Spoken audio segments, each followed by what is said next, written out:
Hi, it is Scott with Zendy AI. Today we are joined by Patrick Murray, a realtor with luxury homes in Tennessee. So Patrick has kind of a unique path into real estate, moved to Nashville for the hockey world, and then he built up some community ties, and that's how he's grown his business over the time period here. So we're going to talk about luxury homes, kind of the detail-oriented culture, growing a national footprint, and how Patrick brings his personal and professional perspective to how real estate is evolving. Patrick, good to see you. Yeah, thanks for having me, Scott. I appreciate it.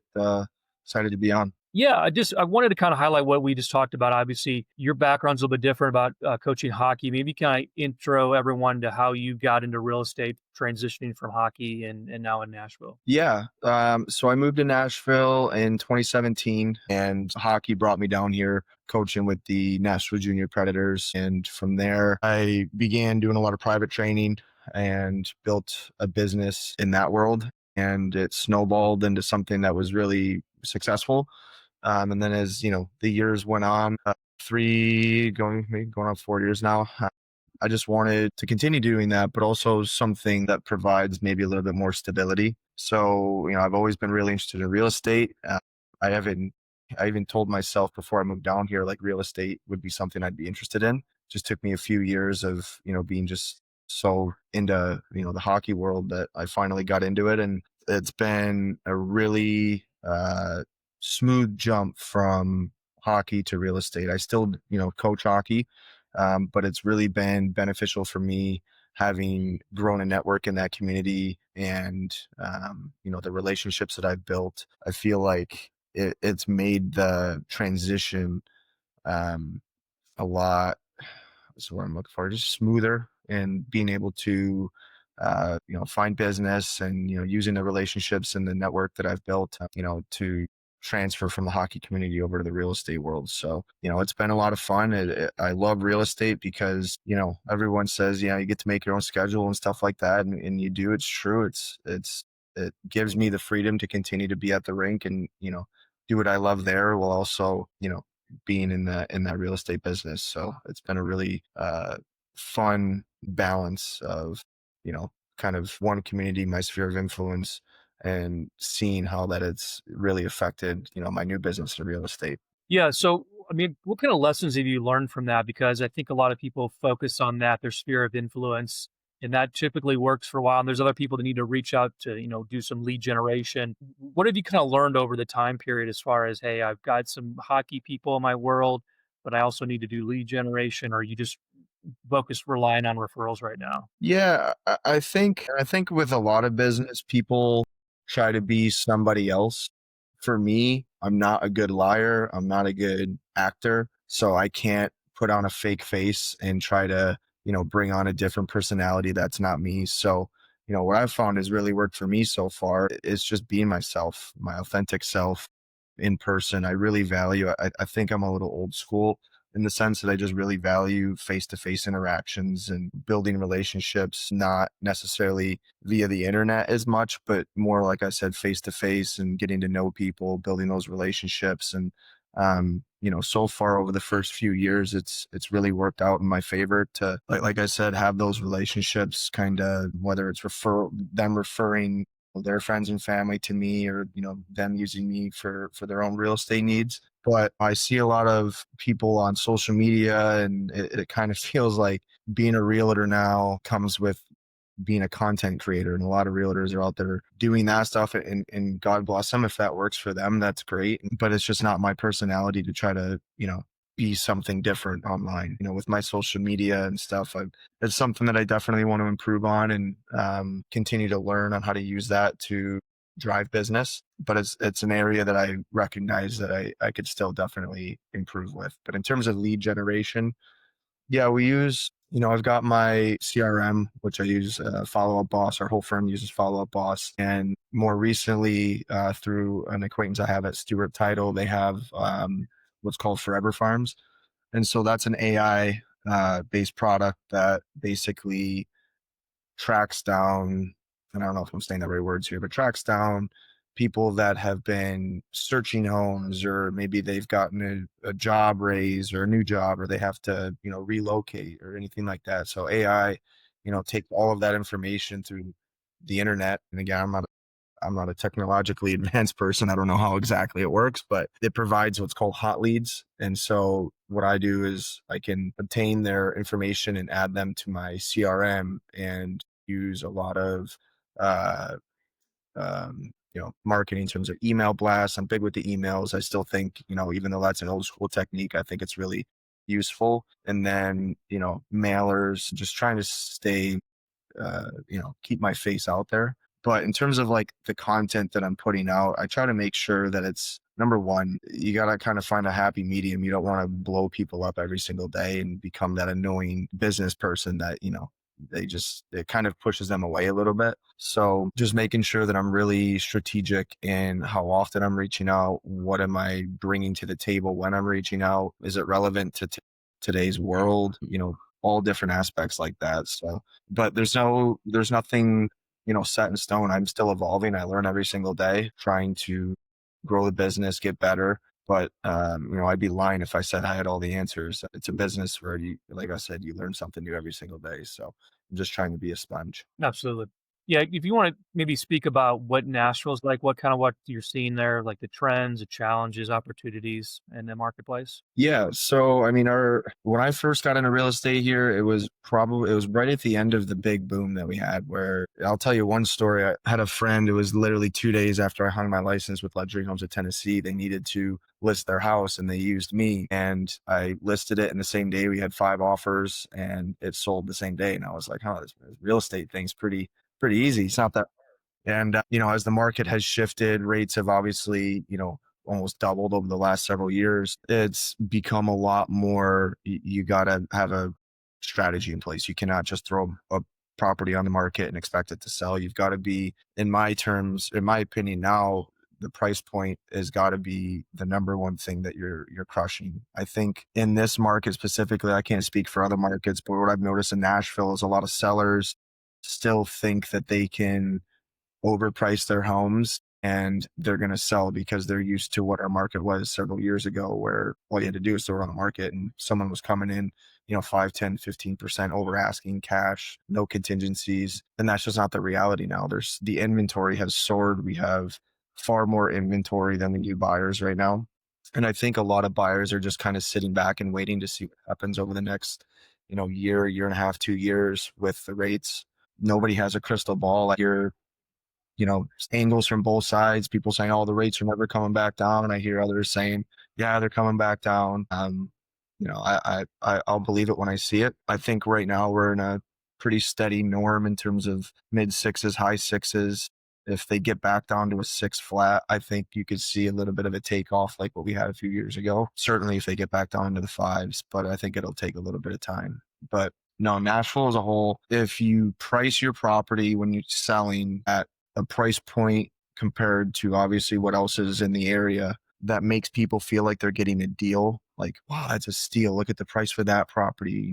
You got these properties that are similar to that one, but they're X amount more expensive. That's where you'll get a lot of traction. That's where you'll get multiple people coming to open houses. You'll even get multiple offers, and that will benefit you in the short run. You get the house sold quick. You get it for a higher dollar amount than you probably would have if you had listed it even higher. Now that property sits for a long time. You're price reducing it. And next thing you know, you're 100 days on market, and people kind of want to stay away from it a little bit, which is like a stigma that I don't know why it's like that, but people try to stay away from homes when they see they've been on the market for so long. I don't know why that's what it is. Maybe they think there's something wrong with it. But yeah, and in terms of being a buyer right now, if you can eat a higher rate for a year or two, you have no competition going in for a home right now. It's a great time to buy if you can afford it. Obviously, if you're, have the financial ability to afford it, but you can be aggressive with your offers. You're you got multiple avenues out of a deal if you don't like what you see in terms of inspection, being specific with your inspections. So it's an interesting time. Like I said, I've only been in the real estate business for a few years, so everything that I'm going through right now is a first for me. We have agents in my firm that have been doing this for 30 years, and so they've seen the highest of highs and the lowest of lows. So to them, this is just another cycle, and to me, it's a first. So I'm learning as I go, and I'm just trying to soak up as much experience and information as I can through every different time that we're going through, you know, in the Nashville economy at least. Yeah, could you kinda give us an overview of how Luxury Homes operates, kind of a boutique agency, how you guys are different than maybe some of the other ones out there? Yeah. When I first passed all my exams and was ready to hang my license, I went and spoke with multiple firms. And the meeting that I took with Luxury Homes and Aaron Kirshner, it was just different from all the others. I went in and what I was expecting to be a 10, 15, 20-minute chat turned into an hour plus, just talking life and your goals. For me, being an athlete my whole life and being on a team and really valuing the team culture, I felt that immediately when I was speaking with them and how their firm operates.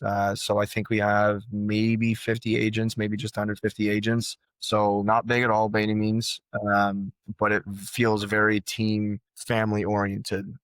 We have an app that we use, all of our agents use. We have an agent portal and we have different group chats for different topics. And if you have a question on anything specific, type a message, send it to the group, and you'll get within 10 minutes 20 different answers. So the support system with our firm, to me, and I've never been with other firms, so I can't speak on their behalf, but just the experience that I've had so far with Luxury Homes, I mean, I couldn't feel more supported, and the resources that they give us to improve our business, to because no, we don't all have the right answers, right? There's something that comes up in a lot of transactions that I don't have the answer, and it's too much money on the table for me to be guessing. So it's a really nice comfort zone to be able to reach out to other agents in my firm and get their expertise and their knowledge as well. So that's one of my pitches when I meet a new client or I'm trying to,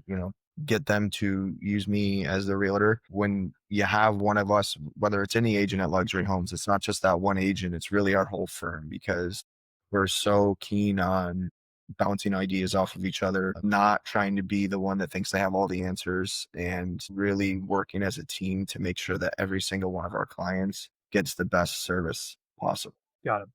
Yeah, so I wanted to ask you about some technology. I think you said you're kinda old school and you're still learning about AI and technology. Have you thought about, "Hey, what part of my day-to-day could be improved if I were to start using some technology or AI tools out there?" Yeah, I think automation is the first thing that comes to mind with technology. I've taken a couple courses on marketing and stuff, and just with how advanced it all is, you can really automate it to where it's almost working for you. You don't, yeah, we have to be on the computer a lot, but you don't necessarily have to be on the computer 15 hours a day. You can put systems in place where your emails are being sent at a specific time because you've scheduled it, text messages, same thing, mailers getting mailed out, on X day every 2 weeks or every 4 weeks.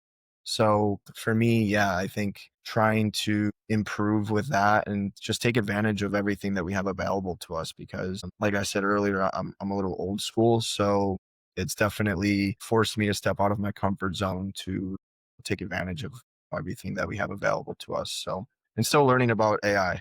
I'm a rookie. I'm by no means experienced with it enough to sound like an expert, but it's right at our fingertips. So just trying to learn more about it every day and how it can be useful to my business. Yeah, no, I agree. So, as you're kind of like in early phases of your career, how do you balance client service and business development? Like, how do you make sure your current clients are good, but also pursuing new opportunities?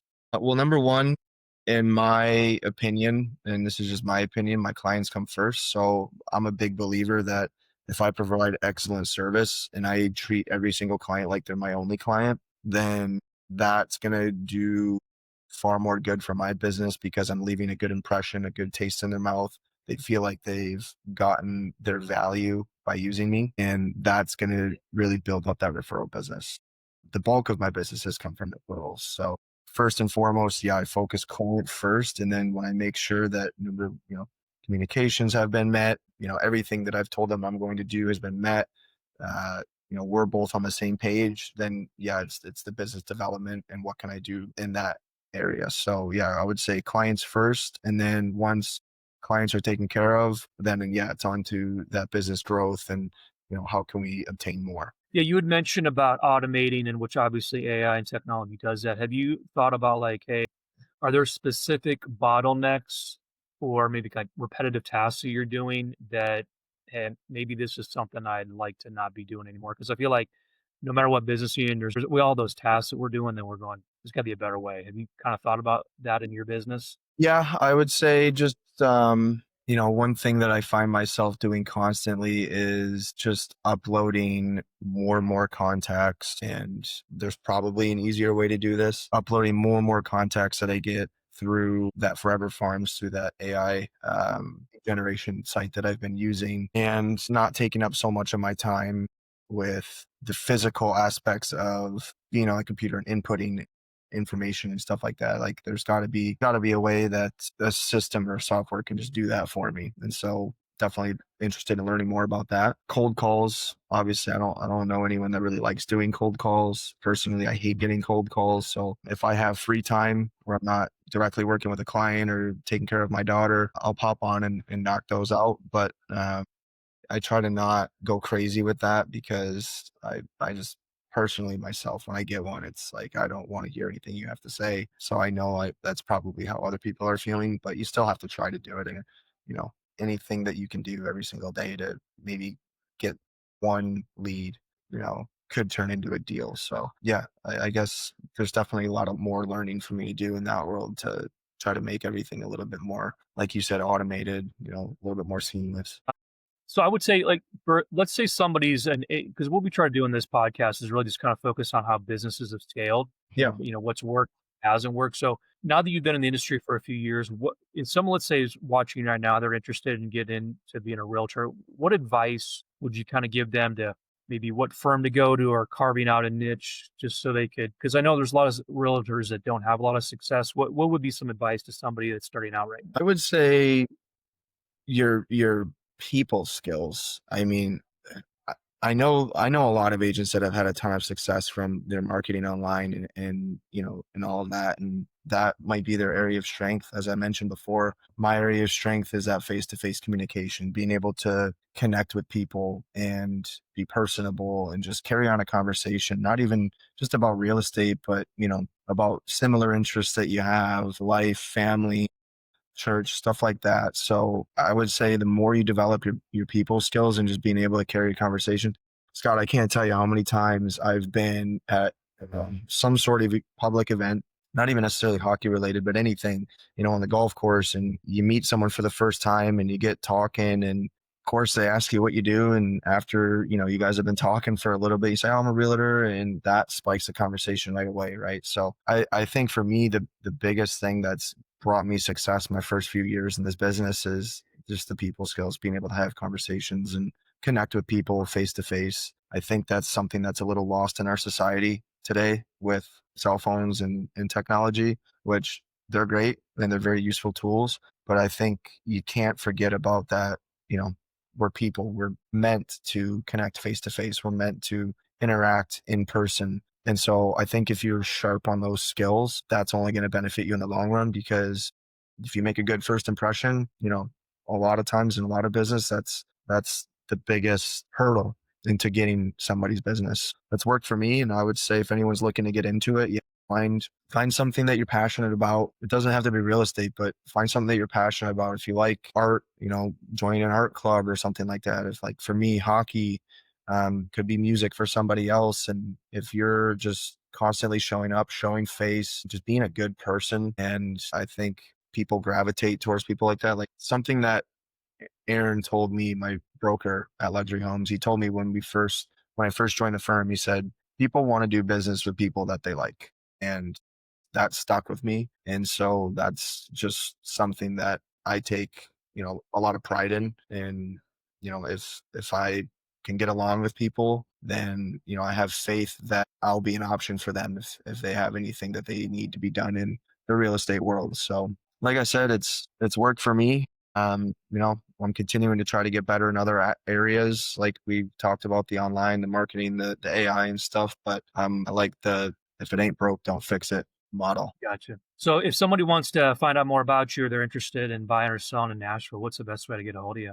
Yeah. So I have on our luxury homes website, obviously I have my agent page there. I'm actually in the process of building a website right now, so that'll be finished here shortly. And then yeah, if you go to luxuryhomes.com, all of our agents are there, all the social medias. I'm on the social medias. I'm not as prevalent on the social medias, but I do check them for messages and stuff like that.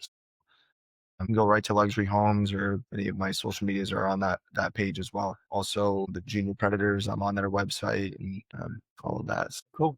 Well, thanks, Patrick. I think this was helpful for somebody that wants to get into the industry. It's always nice to talk to somebody that's been there recently and kind of lend their expertise and do that. So thank you for your time. Yeah, absolutely. I appreciate it, Scott.